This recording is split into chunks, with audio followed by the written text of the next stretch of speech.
Morning, everybody. One of the things I love about being in the skydiving industry is there's always something new around the corner. There's always something different. It's not just flying the same group of skydivers up in the same place, over the same hole in the ground day after day. We get to do a lot of cool stuff. Like last year, I got to fly with the Red Bull Air Force, flying in formation with the modified 182 that's got the big barn door on it. Allows it to go really steep and dropping wingsuiters off as they flew through fireworks. That was really cool. And a lot of different demonstration jumps and test flights on stuff, and there's just always something different. Well, today is another one of those days. I get to fly the U.S. Navy parachute team, the Leapfrogs. They're here for the Duluth Air Show over the 4th of July weekend, and they're doing a bunch of special demos throughout the week, getting ready for the big air show. And yesterday I flew up there. We did a practice run and got them all set up and got them all dialed in. And today's the first of, I think, 5 demos I'm flying for them. So gonna take off here in a couple minutes for my strip here in Baldwin, Wisconsin, and fly up to Duluth. It's a beautiful morning for a flight. I really kind of looking forward to it. Nice, peaceful, probably about a 40-minute flight. And I pick up the guys at Duluth International, drop them off over this baseball stadium, and head back home. Then I'll come back again this afternoon and do it all over again. Anyway, gotta get the plane all ready and take off. See you up there.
Right? Okay, well, getting ready to go here. Like I said, it's an absolutely gorgeous morning to fly up to Duluth and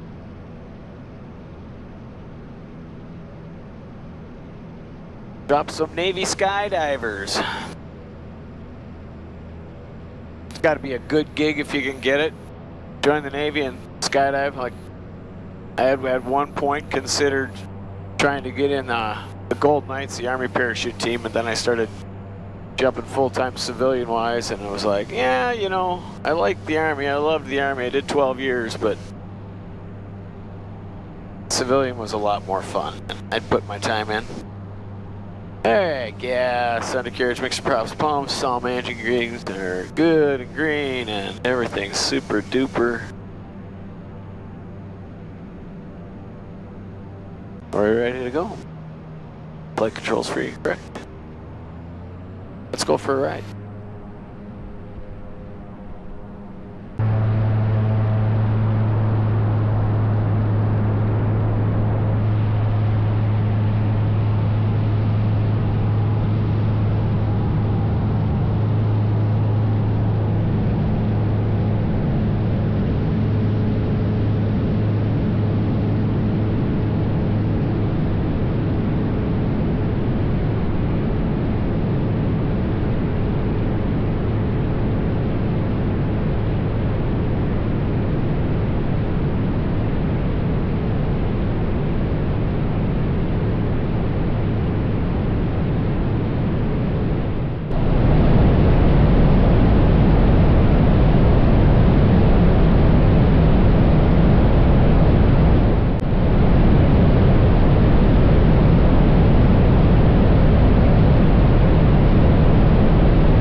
Foxtrot Lima, you'll see two F-16 crossing the 27 approach. You're still clear to land.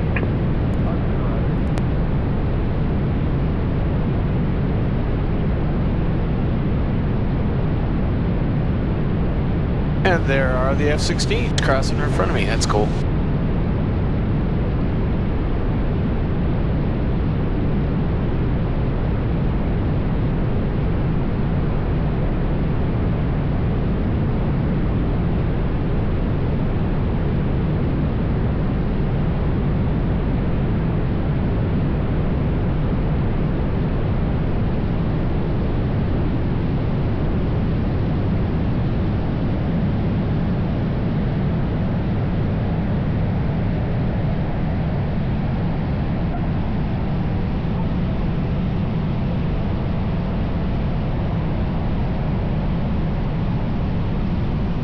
November 1 Foxtrot Lima, you have Charlie there? Yeah, I can make Charlie. November 1 Foxtrot Lima, turn left Charlie, contact ground off field. Left on Charlie, going to ground, Fox Lima. Yeah, I always love it when the Caravan stops like instantaneously.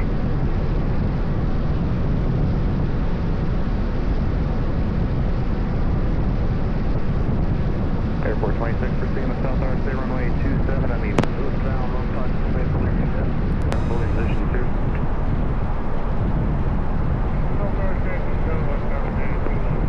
November 1 Foxtrot Lima, Deuce ground, taxi parking via Alpha. Parking via Alpha, we're going to just pick up jumpers and head right back out. That's from one bit. November 1 Foxtrot Lima, roger. And there are the Blue Angels. Which is cool.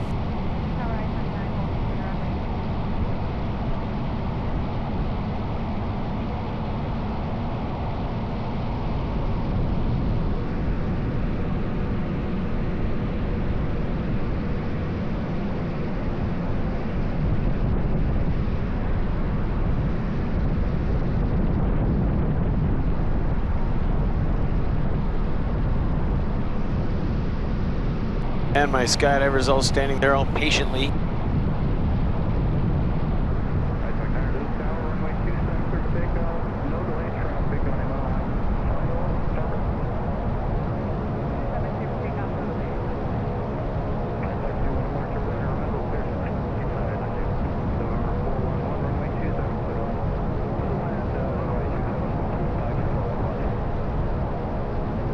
A lot of cool stuff happens at Duluth.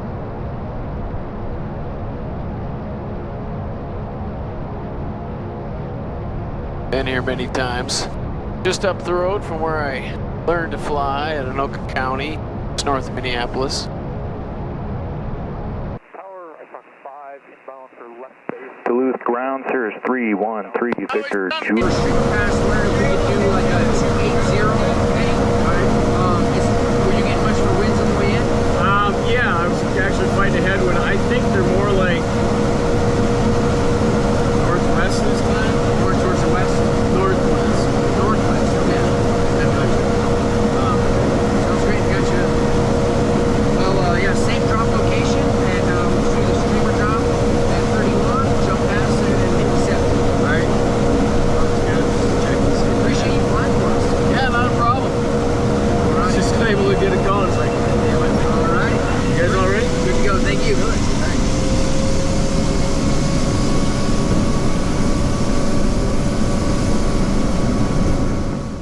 Cirrus 2 Alpha Mike, turn right Bravo, contact ground 1 off field. Right Bravo, ground 1 off, 2 Alpha Mike, thanks. Caravan 1, Foxtrot Lima, runway 27, clear for takeoff, no way. 1 Fox Lima. ISOC 9 or runway 27, cleared option. 27, cleared option, ISOC 9.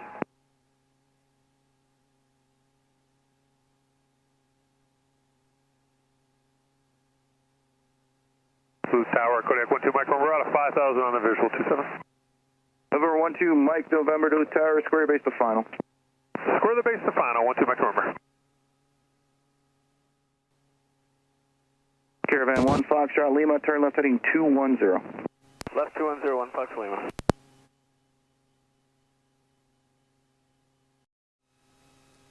Departure 1 Fox Lima, 3,800 heading 210. Caravan 801 Foxtrot Lima, due departure radar contact, proceed on course. And just verify you'll be doing the jumping area that's farther to the southeast. That's affirmative. We'll do a few circuits, then I'll give you how many minute call you want before I drop? Here at 1 Foxtrot Lima, tell me 1 minute prior to jump and what altitude will you be jumping from? We're jumping from 5,500 on Fox Lima. We'll give you a minute. Here at 1 Foxtrot Lima, roger. Advise 1 minute prior to jump. 1 Fox Lima. All right, once again, I'm doing my turns about a point practice. We did 3 dummy passes of a streamer drop. The streamer drop, they drop crepe paper streamers over the target. They see how far they drift. They get to figure out how low they're gonna, or where they're gonna go, so they go the opposite direction upwind. And seeing we're super early, we did a bunch of practice. We're just killing time at this point. Killing government money. There I am, 2,500 feet. Heading is 290. Red light's still on. Give me a 10 degrees flap just because I'm slow and I wouldn't say call it low, but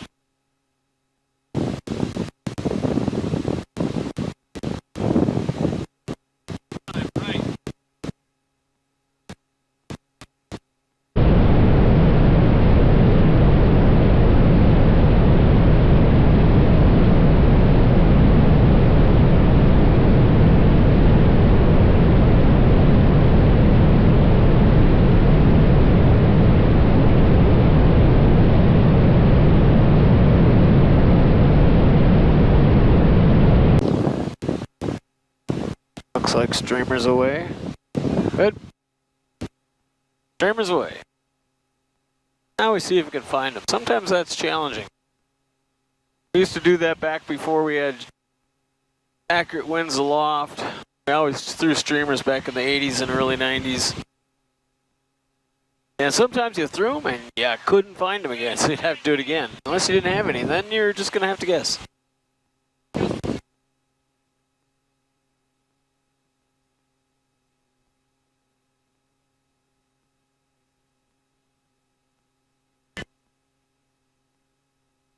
Right now I got my power setting pretty low, so because I'm trying to save gas, so I have enough to get home. These guys sent me just, hey, can you just fly around for 45 minutes? Like, well, yeah, but it's 45 minutes up here and 45 minutes back and 45 minutes, there's the streamers, orbiting around, you know, it adds up. I don't have all the gas in the world. I should have enough for that, though. But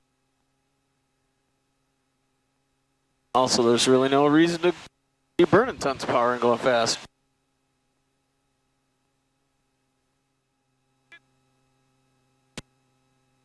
And this, boys and girls, is why you learn how to do turns around a point in your private pilot and commercial pilot training. Because that is literally what I'm doing. But of course the point is moving because the streamers are drifting with the wind. So I have to kind of account for that. A little breezy. Roger, 290.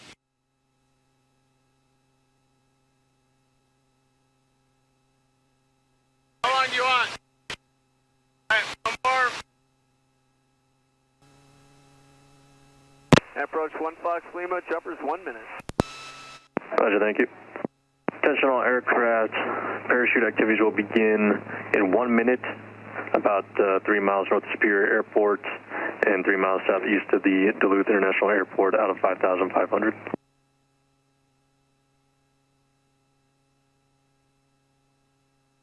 Air 1 Foxtrot Lima, advisement jumpers away. 1 Foxtrot Lima. And ground, we're 1 minute. Copy, 1 minute. 5. There's a 5-3 Mike, thank you.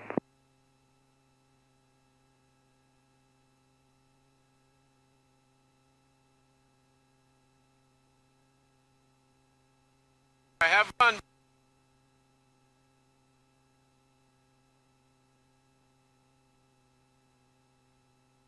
All right, we're all configured, ready to go. They seem happy with the spot.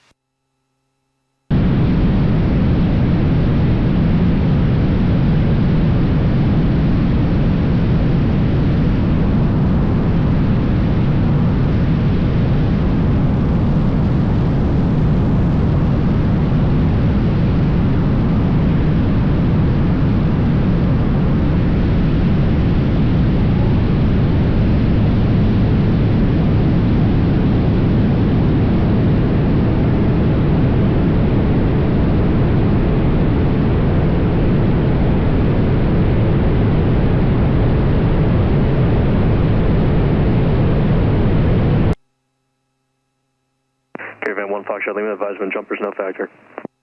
Jumpers are no factor, and we're departing the area to the south. Airman 1 Foxtrot Lima, roger, thank you, proceed on course. 1 Fox Lima. All right, success. That is their second practice jump. Looking good. Now I gotta go home and wait for the second takeoff, and I'll come back this evening and do it for real. So, Cheers 3 Victor Juliet, make sure to runway 27, contact R. good to go. See you tonight. Well. Contact. All right, well, another successful demo flown, demonstration jump for those non-initiated in the skydiving lingo. It was pretty cool. It was kind of boring flying around Duluth Harbor for half an hour, but now we got a nice, beautiful ride home. Got a little bit of tailwind, a couple of puffies to make it interesting. Life is good. I love it. See you on the ground. Wow. That was a close one. So in between these two demos today, I went to my best friend's sister's funeral. Died of a heart attack last week.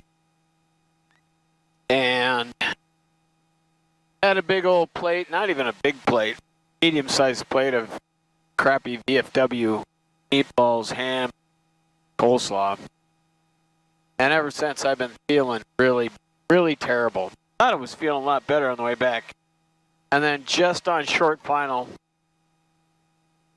yeah, I got the Iron Jaw award there. I was not feeling well.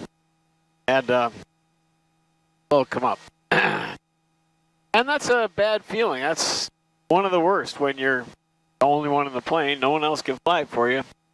And you get sick. That's just too bad. You got to get sick in your lap and soldier on because there's no pause button.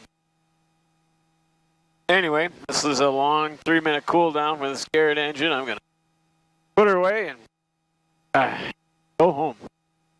And do it again tomorrow. See you in the morning. All right, well, a successful drop again at Duluth for the Navy parachute team. But there's another issue has cropped up. Now, if you remember last night, I barely made it back to the runway and landed before I got sick. I literally got sick on final and should not throw up all over the cockpit. Well, a little came out, but it was all right. I did not make it to the bathroom after shutting the plane down. I fertilized the lawn, the turnaround area, and felt better this morning after a really long night of issues. Let's just go there. Issues. And yeah, I guess I'm not exactly done because another thing's cropping up and I'm a little uncomfortable and kind of wish I'd had a faster flight this morning. I've still got 25 minutes to go. So that brings up the topic of what to do if you get sick in an airplane or have to go to the bathroom a lot. And a lot of pilots don't think about this because they never get sick. They don't get air sick. So they don't carry air sick bags and they don't plan for it. They might for their passengers. Some guys have their flight bag stuffed with all kinds of good stuff. A lot don't. And what I did bring today, just in case, if I can find it here.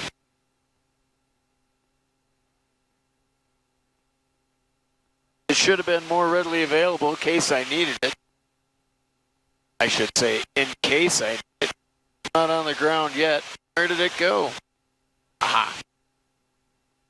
An extra big Ziploc bag. I can do 2 different things in that bag. I was a ferry pilot flying over the ocean for many years and long cross countries. I've had to relieve myself multiple times. Usually just urination. And I usually use double Ziploc bags for that. That I can always carry a bunch in my flight bag or my backpack or whatever. They work really good. Seal them up nice, stow them away. Check them out the window if you're over a populated area just for fun. But you can also do well, other things in it. As well as throw up. I wish I'd have never got a bag out in time yesterday. It came on so suddenly, I'd have never had a chance.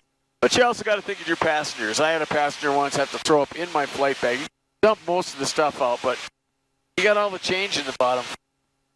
So, not a big deal. But, suffice it to say that being sick in an airplane is really a bad deal.